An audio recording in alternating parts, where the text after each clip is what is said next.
जयराम रमेश ने एक नया ट्वीट किया है और उसमें यह आरोप लगाया है कि इतिहास बदल रहे हैं पीएम मोदी। ये कहा गया है जयराम रमेश की तरफ से, एक और ट्वीट अब से थोड़ी देर पहले किया गया है और उसमें एग्जैक्ट अगर मैं आपको बताऊं लिखा गया है, mister Modi can continue to distort history and divide India, that is Bharat, that is a union of states, but we will not be deterred. After all, what is the objective of India parties? It is Bharat. Bring harmony, amity, reconciliation and trust. जुड़ेगा भारत, जीतेगा India. ये जयराम रमेश का नया tweet है जो अपने ही tweet को coat करते हुए जयराम रमेश ने अब से बस 21 मिनट पहले किया है।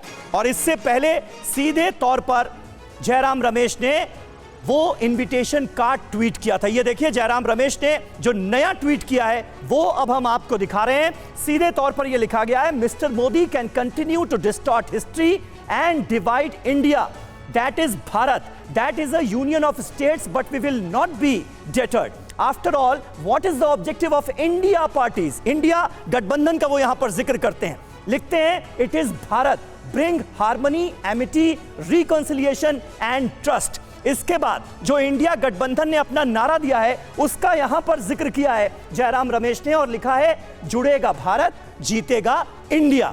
यानी आरोप प्रत्यारोप का एक नया दौर शुरू हो गया है। बीजेपी की तरफ से यह पूछा जा रहा है कि भाई भारत नाम से आपको इतनी दिक्कत क्यों है, चिढ़ क्यों रहे हैं आप? दूसरी तरफ इंडिया गठबंधन में जो तमाम पार्टियां शामिल हैं उनके नेता ये कह रहे हैं कि इंडिया गठबंधन से डरकर ये कदम उठाया जा रहा है। आनंद प्रकाश पांडे, ये विवाद अब कहां जाता हुआ आप देख रहे हैं? जी देखिए, जैसा कि बीजेपी के नेता बार बार ये कह रहे हैं कि नाम बदलना जो है और जो औपनिवेशिक जो चिन्ह है उनको खत्म करना कोई नई बात नहीं है। बीजेपी के नेता बार बार उदाहरण देते हैं कि श्रीलंका अंग्रेजों के समय में जब अंग्रेजों ने वहाँ पर रूल किया था तो सिलोन था, लेकिन श्रीलंका ने नाम सिलोन की जगह श्रीलंका किया। जिम्बाब्वे पहले रोडेशिया था, उसका नाम जिम्बाब्वे बाद में किया गया।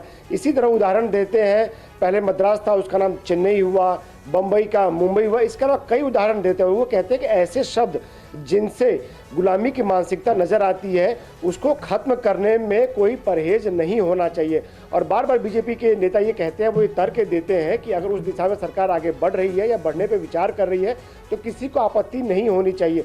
और वो जो हमने एक दो बयान भी सुना जिसमें कहा जा रहा है कि जो भी हमारे सेना के जवान हैं जो भी नारे लगाते हैं भारत माता की जय, उनका कहना है कि भारत शब्द ऐसा है उसमें प्राण है। जैसे ही आप भारत बोलते हो तो उसमें आपके शरीर में ऊर्जा आ जाती है, लेकिन इंडिया में वो ऊर्जा नहीं आती और ऐसा लगता है कि इंडिया हमारा नाम नहीं है, ये कहीं से लिया गया है और किसी ने हमको दिया है। और साथ ही साथ उन्होंने कुछ डिक्शनरीज का भी उदाहरण देते हैं, उसमें ये कहते हैं कि इंडिया को लेकर डिक्शनरीज में जो दिया गया ब्रिटानिका और कुछ और डिक्शनरीज का उदाहरण देते हैं कि इंडिया मतलब वो निचले स्तर के लोग जहाँ रहते हैं, ऐसा उदाहरण बीजेपी के नेताओं की तरफ से दिया जाता है।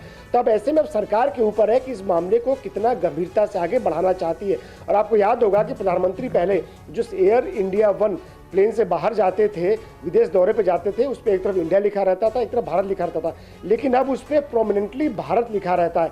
इसके साथ साथ कई ऐसी जगह है जहां पे भारत किया गया है, जो कि 3 IPC, CRPC और एविडेंस एक्ट का जो बदलाव किया जा रहा है उसमें भी हिंदी नाम दिए गए हैं क्योंकि ये सब कॉलोनियल नाम थे जो कानून थे। तो ऐसे धीरे धीरे सरकार उस दिशा में ऐसे आगे बढ़ रही है, उस दिशा में आगे बढ़ती हुई नजर आ रही है।